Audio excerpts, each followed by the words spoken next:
Hey guys, it's Phil with the Minuteman Moment, and today we're going to be breaking down a hearing from the House Homeland Security Committee, but don't tune out because you think it's super boring. They actually talk a lot about guns, the TSA, and they try to create a weird carve-out where guns are more deadly in an airport than they are anywhere else. I want to thank a couple members who really stood strong in this one and were representing all of us really well. That would be Congressman Clyde, Bishop, and Norman. They were just awesome. They had some great takes in there. Check out our social media to see more about what they were doing. So I want to get right to this hearing right now.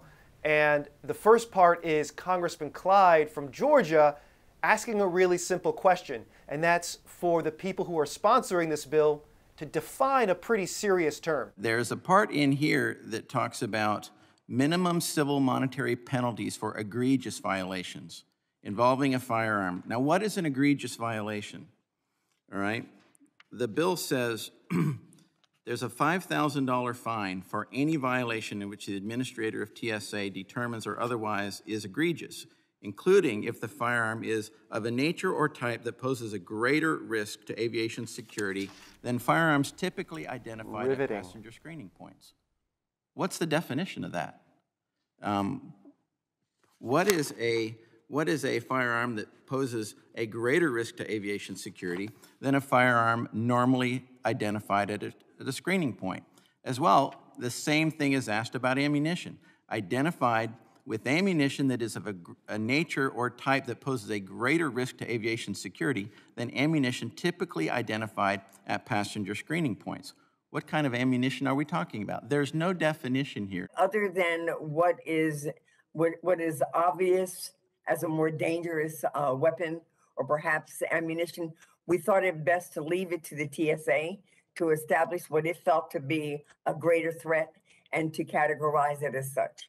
Okay, so pay attention to this lack of a definition because it's going to become important later in another clip we're going to see. The response that the sponsor of this bill gave, she said, other than what's obvious of what's egregious, we're going to leave it up to the TSA. So there's two things happening here. One, Congress passes a law but doesn't fill out any of the important details, and so they leave it up to the bureaucracy. This happens all the time, and it's one of the worst things that Congress does because the bureaucrats who are just making these things up, they're not accountable to you. And nobody can tell me that, well, we can always hire and fire the bureaucrats. Do you know how hard it is to do that? It's nearly impossible. The second thing that's going on is that the language here is intentionally vague. They can say in this committee, in this hearing, yeah, this is how we think it should be done, but at the end of the day, the people in the agency, in the administrative state, they're going to interpret that whatever way they want. There's two really dangerous things going on here, and thankfully Congressman Clyde caught them on it. So one of the reasons that this ridiculous hearing had to be called was some people thought that there's an uptick in all these guns being found at the TSA. Once again, Congressman Clyde comes through and tells us exactly what's going on. We are implementing a mandatory $5,000 fine. I mean, if we look at the people that normally that bring by accident firearms into a specifically screened area, I mean, Time Magazine wrote an article. Time Magazine, that right-wing rag. Where a TSA spokesperson said that the recent surge in TSA confiscations isn't because of an increase in any sort of domestic terrorism or any sort of criminal activity, but partially because more people own firearms and because people are flying for the first time since the start of the pandemic. They are leaving home in a stressed state without focusing on exactly where their gun is. They're thinking about not missing their plane. How many people go to the airport in a stressed way? Most everybody does because they don't want to miss their plane. And there you have it. From Time Magazine, there's not an uptick in domestic terrorist threats. It's because in the last 24 months, more people have bought guns. That's it. This is Meemaw and your cousin Bill.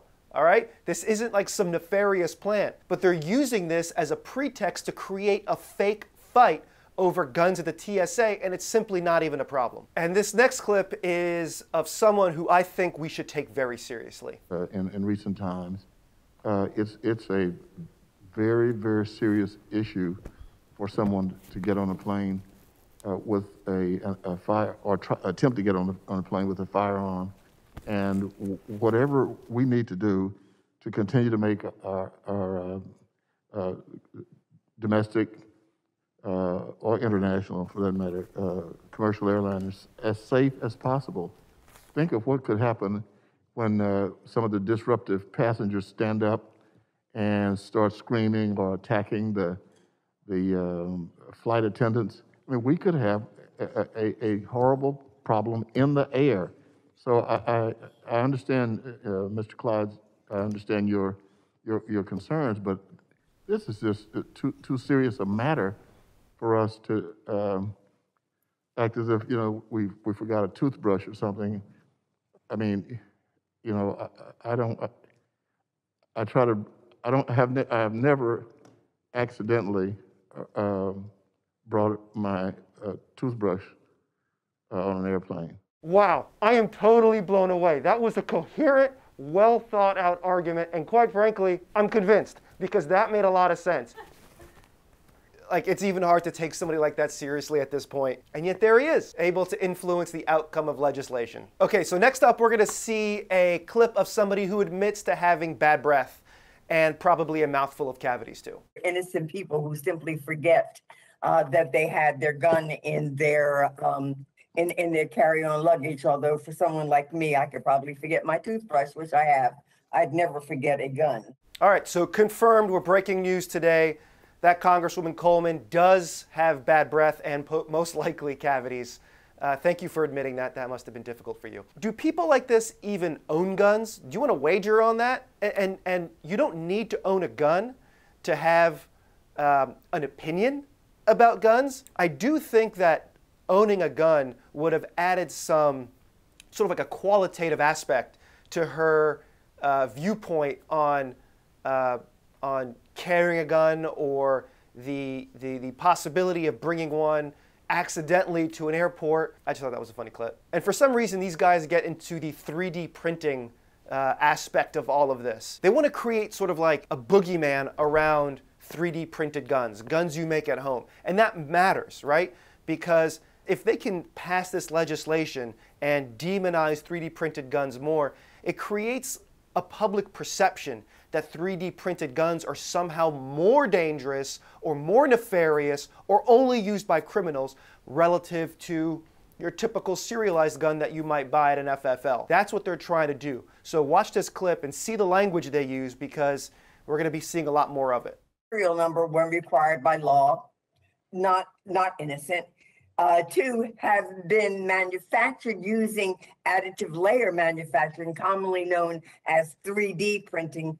Not such an innocent thing. So 3D printing a gun is not such an innocent thing. See the language? You see the language? It's, if you are 3D printing a gun, if you're making one at home, there's something inherently wrong about that. So the part before that clip was her trying to define her terms. She said nothing. What she's doing is using a lot of scary language to give people who aren't really paying attention the idea that, no, guys, that's cool, we got this, we've really thought about this, we've thought this through, and we need to worry about these, particularly dangerous guns, which just so happen to be homemade 3D printed guns, and, a different kind of gun, which is the kind you might buy at an FFL. This is all a smokescreen. She actually doesn't know what she's talking about, not just in the sense that she's trying to make a class of firearms illegal, but she doesn't understand the technicalities of it. She's using the boogeyman that's been created around 3D printed guns and homemade guns to push a political agenda. That's all that is. You have to ask yourself, what do they think is the legal status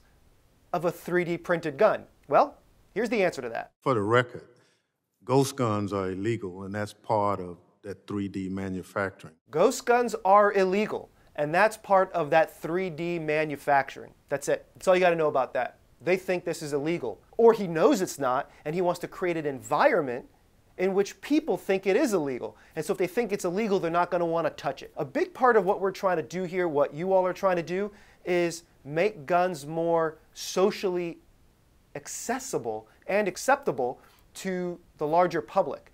And that's harder to do when people like this are spreading lies about the legality of certain types of firearms. Okay, do you remember when I said that not being able to define your terms would come up again, and how Congress writes intentionally vague laws and vague terms and then uses the bureaucracy to flesh those terms out? Well, here's exactly what I'm talking about. You're about to see a member of Congress define the terms in the legislation the way she sees fit. The problem is those definitions aren't even in the bill text themselves. So this is a game that they're playing. I want you to watch it and then we'll talk about it.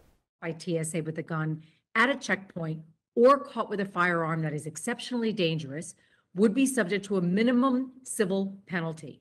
And by exceptionally dangerous, we mean unique situations such as bringing AK-47s, sawed-off shotguns, 3D printed firearms, and the like. Here it is. Checkpoints. I mean, I don't think anyone believes that you just simply forget. Okay, so this is the important part. She just took the vague and egregious category and applied it to what she calls assault weapons, modern sporting rifles, common home defense guns, and NFA items. That definitely isn't in the bill. So is she expecting the bureaucracy to unofficially codify extra penalties for these types of firearms? I don't know. The problem is nobody does because none of this is defined in the legislation. We can't let these members of Congress get away with passing legislation where nothing is defined, where you can never hold them to it. This is all part of a game they're playing. So we wanted to talk to you guys a little bit about this. I know it may seem dry, and for those of you that stuck around to the end, this is how the sausage gets made. This is the stuff that happens every single day. It's not flashy, it's not bright, it doesn't make a lot of headlines. All the anti-gun stuff that you hate, it starts in committees like this with these sorts of hearings. And so one of the things we want to do is educate you about what's going on there. But two, we don't want these hearings to happen in the first place. We want hearings to have pro-gun legislation. But we can't do that if everybody's ignoring this step in the process. Sometimes by the time it gets to the floor for a vote, it might be too late. We want to affect the outcome at the very beginning. I hope you enjoyed watching that. It was a little technical, but I hope you were able to have some laughs at the expense of some of these members of Congress. And we'll see you next time.